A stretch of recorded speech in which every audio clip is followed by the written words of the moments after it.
Alaikum Sayad High Tech. Alors bala nga réinstaller sa ordinateur Windows bala nga ko réinstaller njëkk la installer logiciel bi mi ngi tudd Glary Utility daf lay permettre nga mettre à jour say pilote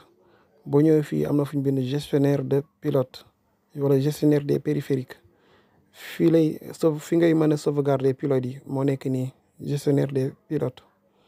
léegi boo fi cliquer daf lay afficher pilote yi nekk si ordinateur bi yëpp lay chargé. Pilote Bluetooth pilote Wi-Fi pilote carte graphique pilote clavier pilote lépp yi nga xam ne mi ngi si machine bi léegi nag da nga am possibilité nga sauvegarder ko si clé comme ça boo réinstallé ba noppi machine bi doo fi nekk di télécharger waat pilote da ngay duggaat ci logiciel bii nii da nga koy installé waat nga def restaurer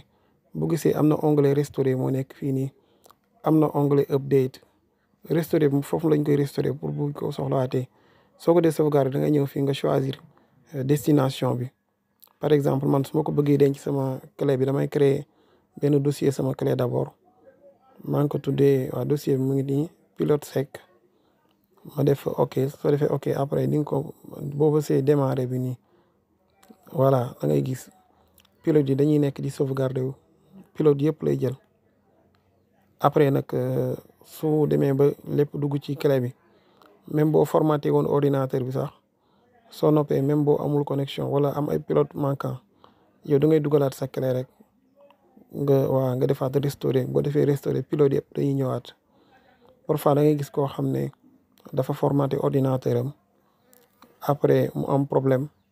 wifi bi doxul wala bluetooth bi doxul parce que moom